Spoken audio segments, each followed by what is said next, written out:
Good morning. Just want to welcome everybody. My name is Austin Alexander, one of the guys at Diamond Prospects.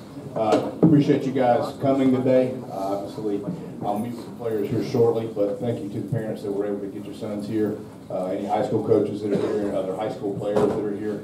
Obviously, we're very honored to be able to do this event each year. This year is the first time we've been able to bring in a speaker like who is going to be talking to you guys for the next 45 minutes to hour or however long you guys have questions. He will be here.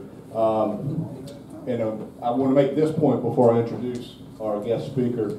At 10:40, I'll have to come back in and get all the players. Obviously, the weather has put us in a difficult spot. We watched it rain all day yesterday. We're not going to go get on the field, but we're going to be able to improvise. Fortunately, we've got a wonderful facility to be able to do this, and we will absolutely do everything we can to get everything in a timely fashion. Obviously, we're trying to beat more rain that may be rolling in. So we're going to start a couple minutes early, and I want to introduce our speaker. Leo Mazzone is somebody that is synonymous with pitching, with baseball, and with championships. I've got his long list. It's a very distinguished resume. I had to write it down because it is so long. He's got 2 300-game winners, 6 Cy Young Award winners, have worked under his tutelage. He's had 9 pitchers win 20 games. Obviously, if you've been a Braves fan for very long, you remember 1995, but not only that, 14 years in a row, they won their division and advanced to the playoffs. His resume could go on and on and on. I just wrote those keynotes down. He's worked with some of the best that have ever put on a uniform or ever taken a big league mound, including Hall of Famers, some names you probably know, especially you young guys, Greg Maddux, John Smoltz, and Tom Glavine. Spent a lot of time with Leo Mazzone while they were in Atlanta. So really, you don't want to hear me speak. We brought him in, so without further ado, I want to introduce Leo Mazzone.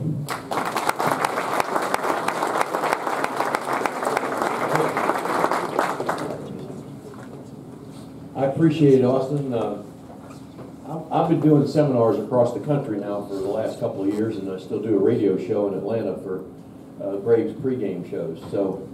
But the important thing that I really enjoy now is being able to speak to groups like this, coaches, scouts, players who are trying to improve your game. The bottom line is the healthy arms is the thing that I was always most proud of in my career. I didn't realize this, but after the first 3 years, from 91 through 93, the Braves starting rotation made 537 consecutive starts without missing any. Over the 14-year run, we had 2 Tommy John surgeries from homegrown pitchers. That was Kerry Lightenberg and John Smoltz. Those were the only 2. So to give you a little bit of, I'm going to explain to you how we did that. And I'm going to explain to you some of the myths that are out there and some of the information that's out there that I particularly offends me or insults my intelligence. I spent 24 years in the minor leagues, so I got to coach a lot of 18-year-old kids coming out of high school. Now, how do you spend 24 years in the minor leagues? Because you love it. So I spent 24 years in the minor leagues, and I spent 18 in the big leagues. So I had a total of 42 years in professional baseball, 2 weeks out of high school. I had a couple of great teachers in the game. Johnny Sane and Bobby Cox, 2 of the greatest teachers I ever had. Then I had about 250 teachers who taught me how not to do it, how not to treat people, and based on common sense, how to get something done. Bottom line is this: if you can remember anything about what I say today, remember this. Number 1, more often, less exertion. More often, less exertion. What's that mean? That means that you practice your craft more often with less exertion. The other term that you want that I'm going to mention is a term called velo, which I didn't even know what the hell velo meant until my career was over. You know why? Because I didn't care about it. I was just up in New York with Tommy John, Dr. Ahmad from the Yankees, and we're trying to put together a baseball health network. John Smoltz and I are trying to get the radar gun eliminated up through high school. Now I'm going to tell you why. The reason that this velo thing is creating a lot of arm problems. There's a lot of coaches, scouts, etc. They can't coach or tell a kid they can't play the game unless there's certain numbers on a gun. There's a place for something like that to measure something, but it's not the number one criteria for if a guy can pitch or how far a guy can hit it. Velo is being told, is a term that are being told to kids, teenage kids, that if you don't hit a certain number on a radar gun, you don't make a team. If you don't hit a certain number on a radar gun, you don't get a scholarship. If you don't hit a certain number on a radar gun, you won't get signed. You know, we better tell a couple of pitchers that just went in the Hall of Fame averaging 88 miles an hour. When I was a pitching coach, the reason I got to the big leagues as a pitching coach was the healthy arms. They stayed healthy in the minor leagues, and they stayed healthy in the big leagues. Our goal was to throw more often with less exertion. Now, if you look around professional baseball, high school baseball, traveling all-star teams, it's less often with more exertion. The complete opposite of what you're trying to do or get done or get accomplished. Why is it more often with less exertion? Let's see. See how hard you can throw that ball. How about see if you can pitch? How about seeing if life on a fastball means a lot more than a pure number on a gun. I've seen guys throw 90 miles an hour and get their butts kicked. But if I see life on a pitch, comes out of your hand in a smooth fashion, then that's what I want to see. At no time in my career did I ever talk to anybody about how hard they were throwing. I talked about how quick they were throwing. I talked about being sneaky quick.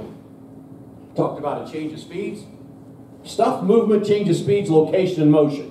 All these things played a part. Now, how do you accomplish this, acquiring this touch? When you acquire this touch, you make a full circle. You acquire this touch by practicing your craft at 60 feet 6 inches, going downhill to a catcher. And I've had people say, well, if you get on the mound that often, Leo, they're going to have a tendency to throw too hard. Well, that's what the hell they pay the coach for, is to regulate the effort. And if you can't regulate the effort, then you shouldn't coach. More often, less exertion. Now, as you continue on, you start throwing. Whatever this innings limit thing that's come up, especially in professional sports and in the minor leagues, innings limits. Are you kidding me? If there was any, I'm glad there wasn't any innings limits in 1991. We had a young rotation that took us to the 7th game of the World Series, and hell, they wouldn't have been allowed to pitch. Oh, he's got too many innings in, shut him down. It isn't the innings pitched. It's how you're pitching those innings. It isn't the number of pitches that you're throwing. It's how you're throwing those innings. How many pitches? Are they stress innings? Are they easy innings? Is there 3 up and 3 down? Or are you in a jam all the time? We used to have a thing Bobby Cox and I called a max out inning. Leo, is he going to max out this inning? He's going to max out. Good, we'll have somebody ready. Pitch count had nothing to do with it. Had nothing to do with it. Now, there is a small place in the game for that pitch count. To be honest with you, I used to cheat. Before they put them up on the board, how many's he got, Leo? I ain't counting that one. I'll have to throw a first pitch change up, pop it up. I ain't counting that. Oh, hey, how about this? Put him on. 1, 2. That's 4 pitches. I ain't counting that either. Give me a break. So the point being that's based on common sense. So here's the other thing, guys. To practice your craft more often with less exertion, you're going to have coaches that are going to start teaching you particular pitches. And I ask this to coaches all the time. If you're going to teach a fastball and the fastball command, what's the one way to upgrade fastball command? Your alignment to home plate. Fastball command number 1 priority is your alignment to home plate. In other words, if home plate's here, I don't want to be facing this guy over here and then trying to go there. Alignment at home plate means standing, facing the catcher and lining yourself up with where you're trying to go. If I'm facing this plate, I want one direct movement to home plate on a fastball. Taking a straight shot to where I'm going. Doing my natural delivery, picking it up and putting it down, a straight shot to where I'm going. The number 1 key for our pitchers on fastball command was our alignment on the mound. For example, if you're home, if this young man's home plate, I'm right here and I want to go to my down and away strike, where's my body facing? I'm facing the outer half. If I get on the mound and I do this, it's inner half. It's only a matter of this much, but it means 6 inches at home plate. So we wanted to take a direct route. Out of the stretch, when we wanted to take a direct route, say here's the rubber. Okay, if I'm right here, and I take my direct, where am I lined up? Okay, I'm lined up to go to the outer half. If I'm right here, I'm still in the same position. Where am I lined up? I'm lined up to go to the inner half. Halves. So we wanted to get our proper alignment on our fastball. There's a lot of thing in baseball now, a lot of the side saddle stuff going on, right? Well, to me, your side saddle, or whatever they call it now, is 1 step this way, 2nd step this way, 3rd step this way. That's 3 directions. We wanted facing the hitter, 1 step this way, pick it up, step to where you're going, and line it up. Whether you're in the stretch or out of the windup. This is called fastball command, practicing fastball command. 80% of pitchers here that are right-handed, 80% of your fastball command should be fastball command, right-handed hitter working on the down and away strike. Working on the down and away strike. Our goal was to own the down and away strike. Now, when you're talking about fastball command, do you ever have your coaches say, well, we got to pitch inside more? Okay, that's fine. How do you practice pitching inside effectively and selectively? How do you practice that? You practice owning the down and away strike so you can do it whenever you want. If you own the down and away strike, you can go in when you want. If you don't own the down and away strike, it's going to be tough to try to pitch inside behind in the count all the time. We want to own the down and away strike. So therefore, 80% of our practice time should be devoted to the down and away strike so that you can teach somebody how to pitch inside. Now, when you go inside, do you try to overpower somebody when you go inside? You ever see a pitcher that's real comfortable right here? Boom, boom, boom, boom. Now we're going in. Now he's going to bow up, muscle up, and hell, the ball goes somewhere. You might as well call timeout and say, okay, ball 1. Okay? But what if you were going inside and thinking in terms of being sneaky quick? What if you were thinking and going inside and thinking of being sneaky quick and get it in on them without them even realizing it? Pitching inside is being sneaky quick, not overpowering. How do you accomplish that? Now we're going to make a full circle, go down to the bullpen, 60 feet, 6 inches, practice your craft, and learn how to do it. And don't give me this, what are you doing? I'm throwing flat-footed in the outfield. You're throwing flat-footed in the outfield. Well, if you're going to throw flat-footed in the outfield, why don't you throw off of a mound at 60 feet, 6 inches, going downhill to a catcher? Tell me why you wouldn't do that. That's what you're going to be doing in game. Well, they have a tendency to throw too hard. Well, that's not the kid's problem. That's the coach's problem because it's your job to regulate the effort. Once again, more often, less exertion. It's just like a hitter trying to crank.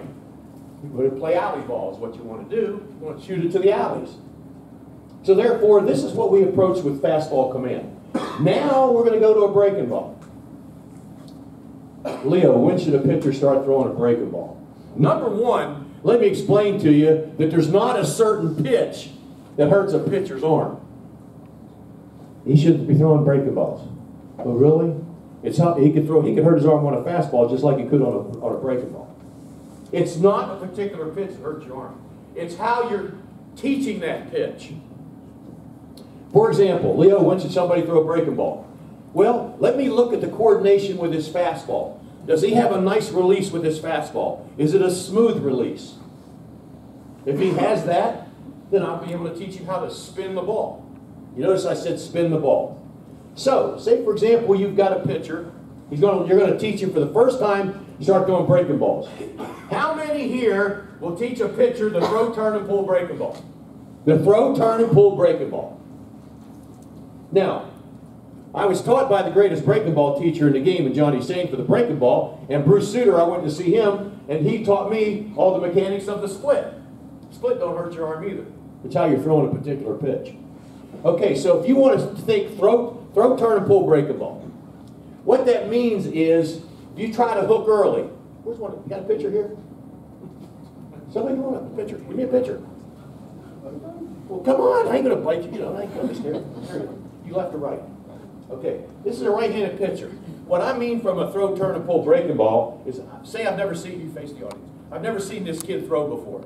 So he's going to throw me a breaking ball. He's going to come right here and go. Pretty much all of it. So if I do this, and I tell him to push right there, all the pressure's right through here. All right? If I do this, come here first, now push, he's in a very strong position. So what you want to teach a pitcher to do is cushion his elbow on a breaking ball, which is a throw, then a turn, then a pull in. See how stiff he wants to be? He wants to go bam, bam. That's banging your elbow. What if we do this? Boom, boom. So it's a throw, turn, and pull, and what you want to do is this. Here's your fastball. Good job. Here's your fastball. But here's the breaking ball should be right here. Throw, turn, pull, so that you can do this. Boom, boom, boom. Everything's out here. If I try to create back here, I'm asking for it. Now, if I tell him, come around, I need you for those. If I tell him, you know, if he sticks his arm straight out, right?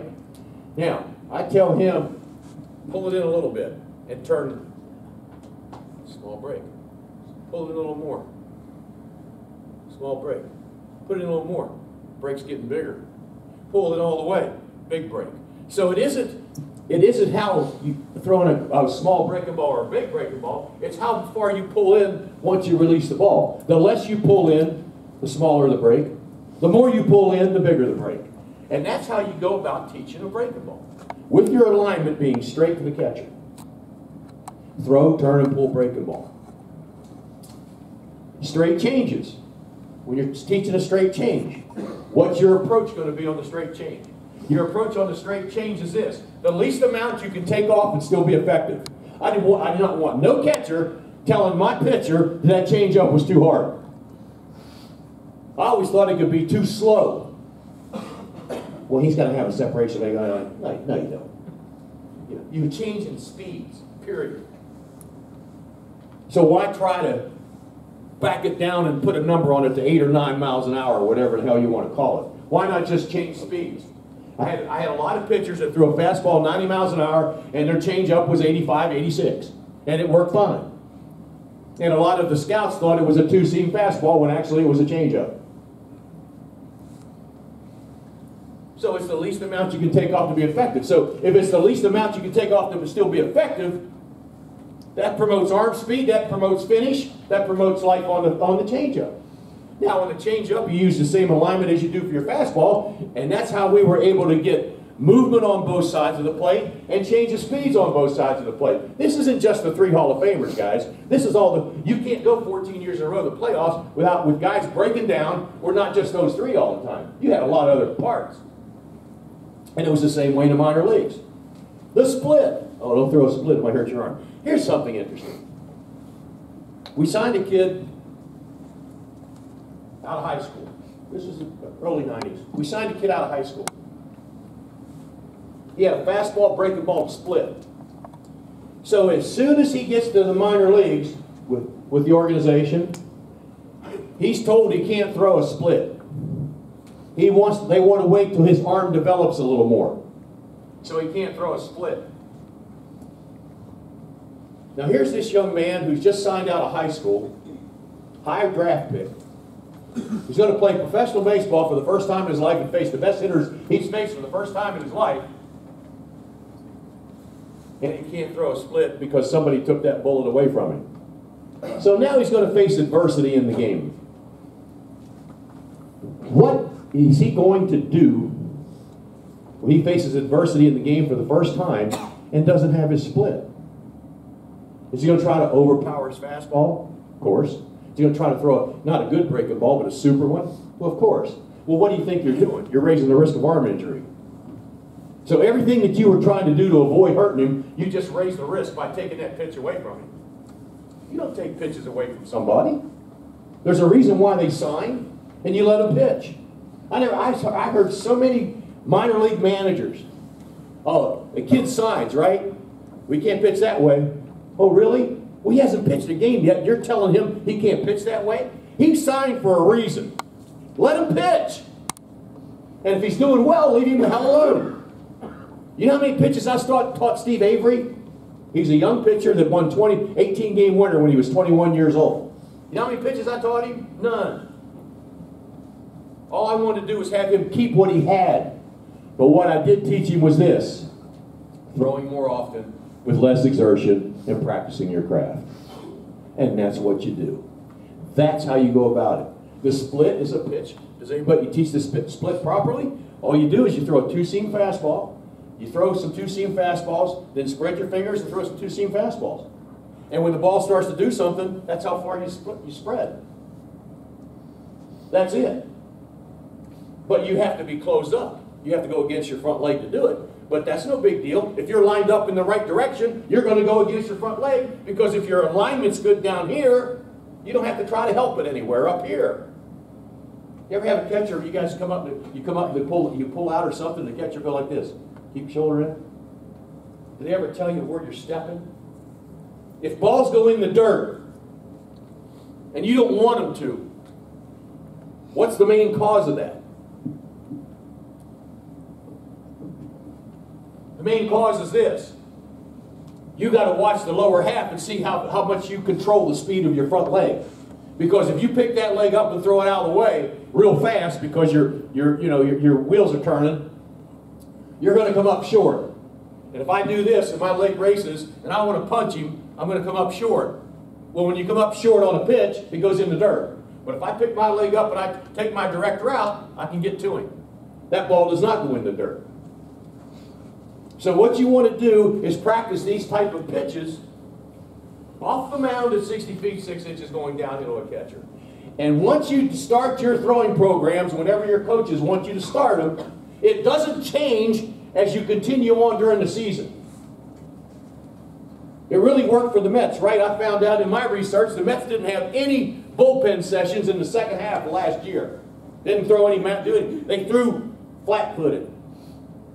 How many did they have left standing at the end of the year? One. Innings limits. All these sorts of things. Gimmicks. I had this one kid the couple weeks ago. I said, okay, get loose. He does this. You ever see a guy do this? He stands like this, and he gets the ball and does this. You ever see that? Huh? You've seen it, have you? Come on. Somebody said, what the hell is that? Let's get loose. And he's throwing to the catcher, who the young lady there by the window. That's all the further he is. What in the hell happened to this? And get loose. This is not old school. This is common sense. Those things that you hear are gimmicks. They're gimmicks. Nothing replaces practicing your craft at 60 feet, 6 inches going downhill. Here's another thing we learned. Out of the stretch, talking about the running game. Have you ever seen a guy get in a stretch, and he comes up in his stretch, and his butt leaks out? You ever seen that? You see that, right? Okay, here's my arm slot, right? I'm left-handed, but I'll do the right hand too. Here's my arm slot. As soon as I come set, and my butt leaks out, what happened to my angle on the pitch? It's flat. I'm right-handed. I come up to my set. Here's my arm slot right here. And I do this. What happened to my angle on the pitch? I changed it. I changed the angle. So now it's not going to be the same pitch. And I'm trying to line myself up to get movement or change the speeds on both sides of the plate. It's a different pitch. So basically, you got to keep your ass underneath you. We want our guys, our butts underneath us. Balance underneath, boom. That's what we wanted to do. These are all ways to protect your arm and relax your body when you're playing the game. There's no reason to restrict yourself in this game whatsoever. How about this? When you came into the stretch, you ever see guys do this? You're doing this, and you're restricting yourself. We've tried to do this with every pitcher we come in contact with. You come set. The back of your glove should be facing home plate so that when your arm comes out, it comes out nice and easy, nice and relaxed, towards second and home. I'm taking a direct route. Back, forward, back, forward. What if I'm like this? Now when I come out, where am I going? I'm going here. Now I'm going to go, if I'm left-handed, I'm going to the shortstop side. If I'm right-handed, I'm going to the second base side, which gives you so much more recovery time to get the pitch through that you're going to put stress on your shoulder. These are all things that coaches have to recognize, and you have to feel as pitchers in order to understand that. The worst thing you can do, guys, is resort to superpower in order to get something done. If you resort to superpower and super control, you raise the risk of arm injury, and plus you're going to not locate the pitch, and you're going to be behind in the count. All these things happen when you resort to superpower. The other thing is this, the simplicity of the game. What's the most vulnerable count a hitter can have? What's the most vulnerable count a hitter can have? No balls and 2 strikes, right? Why not take him out immediately? So you're hearing stuff. Why not? Why? With the emphasis on pitch counts now, why not take him out immediately? Now here's what I used to tell the pitchers. If you give up some 0-2 hits, the manager's going to be upset. And rightfully so. Let him win one ear and out the other. Because if you're pitching these games and you're taking guys out 0-2, he's got his best pitcher still in that game in the 7th inning, and he's not laboring or nothing. Oh, how's his pitch count low, so low? So our job was to take him out immediately. We did not have anything in our vocabulary for setup, show, waste, none of those. Every pitch we threw was to get the guy out. What do I throw 0-2, Leo? Whatever you feel comfortable with. But throw it to get the guy out. Don't throw it to make sure I make sure I put it over here, or make sure I bounce it here, or what now? Throw it up here. You make pitches to get the guy out. It doesn't matter what the count is. You make pitches on 0-2, take him out. That's what separates good pitchers from mediocre pitchers. The confidence to do that. Very simple. The other thing that we had to do was, you want to go strike one, right? Well, that's kind of simple. Sure, we want to go strike one. I used to get reports that said, it doesn't matter what level you're at. This guy's a fastball hitter. He's a first ball fastball hitter. No crap. Really. I never got one report that said he's a first ball breaking ball hitter. All right? Not one. In 42 years, I didn't get one. So our goal was this, okay? Your presentation as the coach. Your presentation as the manager. Okay, this guy's a first ball fastball hitter. We're going to give him a first ball fastball. It's going to be down and away. And 2 good things are going to happen. We're either going to go strike one or get a 1 pitch out. So therefore, you're simplifying the strategy of the game. I'm saying down and away, not thigh high away. Now, how do you command that thigh down and away strike? By going to the mound at 60 feet 6 inches and practicing your craft. That's the only way you can do it. It has nothing to do with how far you can throw the damn ball. Long toss. I like long toss. You guys like long toss? Long toss to me is anything further than 60 feet 6 inches. It isn't from the length of that damn football field, I'm going to tell you that.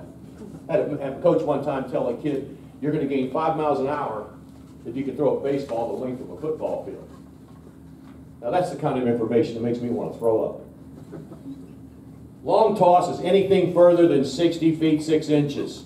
Long toss is throwing the ball to your receiving partner without having to exert every gut in your body. Long toss is throwing the ball to your receiving partner on a line, not up in the sky. That's long toss. So you see how simple we're keeping this stuff? You see how simple?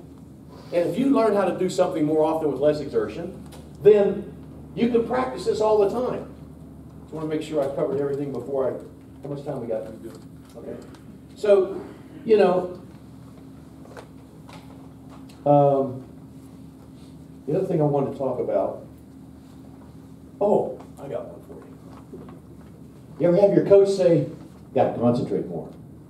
You ever hear that? Got to concentrate more, right? Got to concentrate more. Then he walks away. You go, well, what the hell do you want? I'm going to concentrate now, babe. You know? I don't know. You know what concentration is?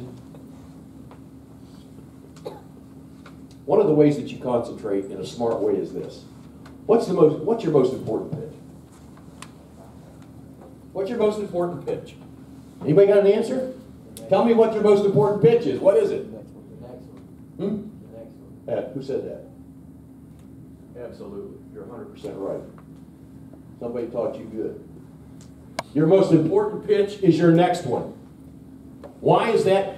That is concentration. You know why? You ever throw a pitch and you're pissed off for about a half hour because you didn't like it? But in the meantime, you have to throw other pitches. And this carries over, and now the coach is making a mound visit because you don't have damage control.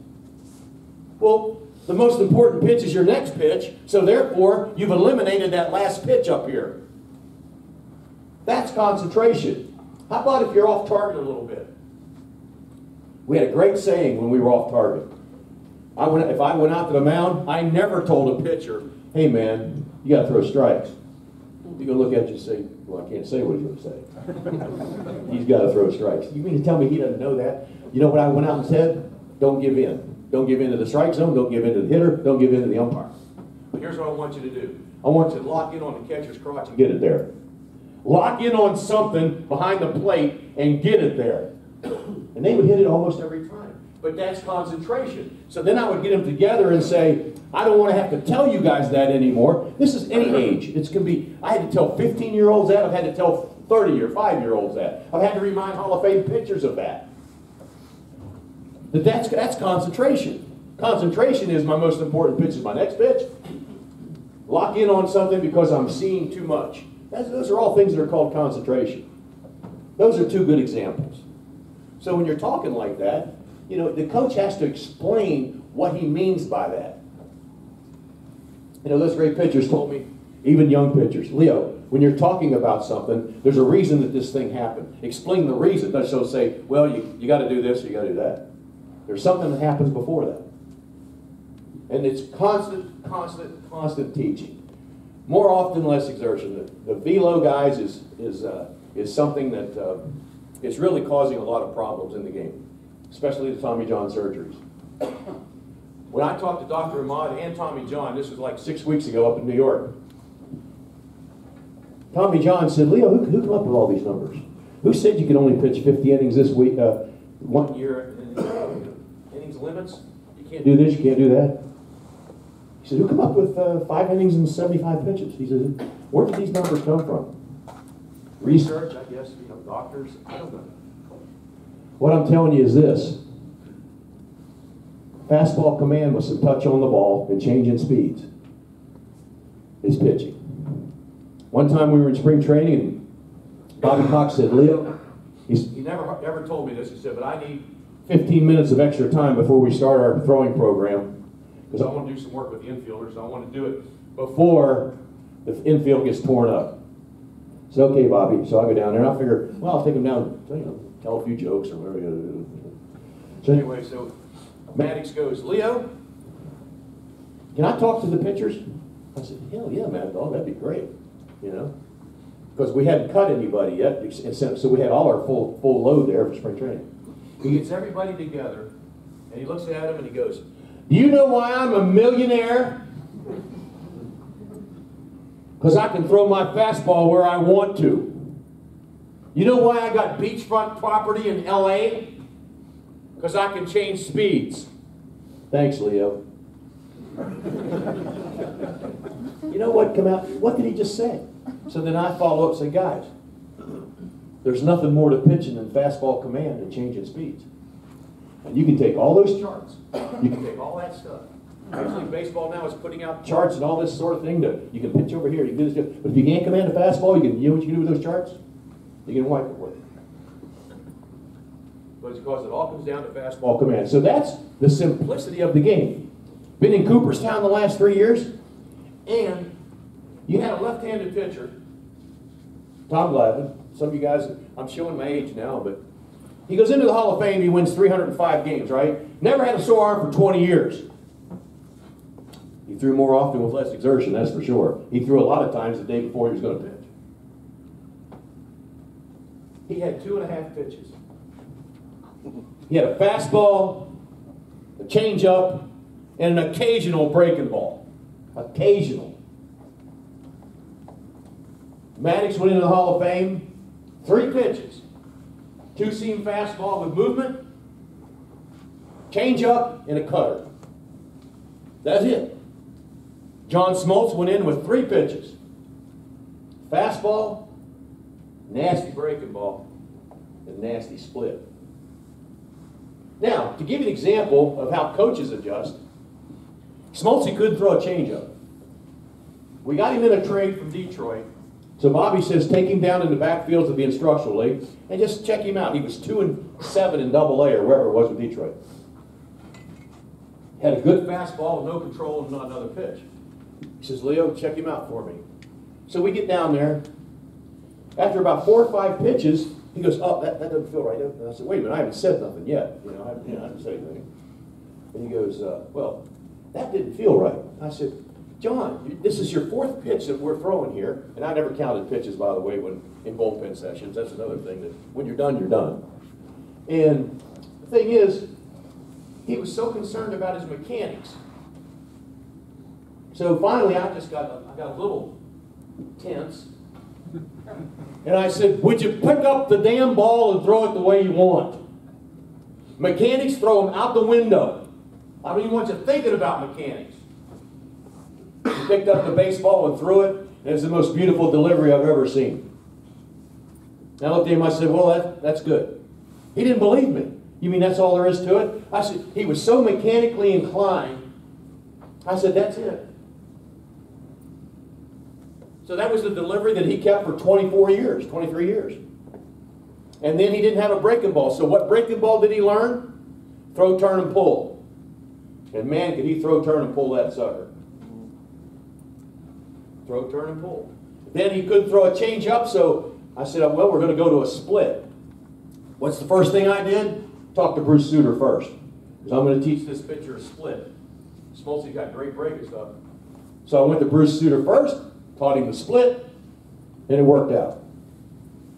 But you had all these other pitchers that came through Atlanta in that 14-year run that rejuvenated their careers. Number one, they rejuvenated them because they stayed healthy. Number two, they were rejuvenated by fastball command, alignment, and how they were able to practice that. Full circle again, all the way down to the bullpen. And that's how we did it. And we did it for a long time. So some of these gimmicks that you're hearing, don't ever let somebody tell you, I can improve your velocity 5 miles an hour if you do this. That's bullshit. You know how you improve velocity? Going on the mound, practicing your craft, and building up your arm strength that way. Just like anything else. How do you become a better hitter? Bobby Cox used to say this, we're going to be in baseball shape. One question, is there any place in the game for long distance running in baseball? No. What's that going to do? Long distance running? Let me ask you this. You ever played on teams where they run your ass in the ground first and then you do your work? That's silly. Why would you do that? Why would you tire out everybody's legs and then go practice? Didn't they used to say that if you didn't have your legs underneath you, you raise the risk of arm injury? Or you raise the risk of some type of injury? There's nothing wrong with how the coach or the manager running you as much as you want, as much as he wants, and as much as he feels necessary. After you've done your throwing, after you've done your hitting, after you've taken your ground balls, after you've practiced the fundamentals that he wants to practice that day. After, not before. Does that make sense? Or am I missing the boat here? So when we talk about getting into baseball shape, what's that mean? Pitchers on the mound, doing practice in their craft. Hitters swinging the bat. Guys taking ground balls. But I used to love what Bobby used to love in spring training, when we got to get in shape and do your running. He used to have love to have the guys run the bases. Home to first to third, second to home. Those types of things. When they would ask me in the outfield, I'd be down there working with some guys on the side. Leo, how many do you want me to run today? No, run what you want. And I did this with the minor league kids too. But I said, I'm not going to give you a number, but I can see who's going to give me the effort. And they appreciated that. So and you know what? I didn't have any problem with the guys running. We ran sprints in the outfield. And I told them, just add 2 every day. And they would. They would. And that's what we did. And that's how we got in shape, baseball shape. Now, of course, after the workouts and all, you'd have guys running, you know, some poles and all that sort of thing. If they wanted to do that, that was optional, you know. But I remember in the minor leagues, I was with a lot, and I pitched 10 years, and boy, you were scared to death of the manager, and they ran your ass to the ground. You know what? I never appreciated a coach chewing my ass out in front of everybody. I didn't like it. I didn't care if I got chewed out. But sometimes I certainly deserved it behind closed doors. I never embarrassed anybody and tried not to embarrass anybody in the game. I'd raise some hell here and there, but a lot of times it was when nobody else knew it. You know what I mean? If I wanted to have rocker, you know, we go down to the bullpen. And if we had a debate, as I would call it, nobody knew it but he and I down there in the bullpen. You know, why would you scream out in front of everybody and do all that craziness? And here's the other thing I've learned in working with the youth and traveling across the country at these pitching seminars. Parents can be a real pain in the butt. You throw 1 pitch or 2 pitches right away. You're not doing this, do that. God almighty, shut up and let the coach take care of it. I don't mean that in an ignorant way. My father coached me for a long time. He was a great man. Came back from World War II and helped expand the Little Leagues. And my point being that once the game starts, mechanics stop. Now it's your job to execute a pitch. Now it's your job to execute something that the coach wants. Now it's your job to get the runner over. Now it's your job to drive the ball in the gap. You notice I say gaps all the time when it comes to hitting. We used to love it. We couldn't wait for a guy to try to pull us. We love that. Go ahead and try to pull. We'll go down and away, and we'll expand away and knock yourself out. So anyway, those are the things that we did. I hope I've enlightened you a little bit and tried to dispel some of the myths of what's going on out there. And the reason I'm so passionate about it is this. Number 1, we could have never done what we did if our pitchers didn't stay healthy. Number 2, there ain't nobody in this world that went to the championships 14 straight years in a row. Number 3, it was the greatest time in baseball for the Atlanta Braves organization, where they were strong from top to bottom, from ownership, the president, the general manager, the farm system, and the scouts. They were all on the same page. And it worked for a long time. Stability. Any questions?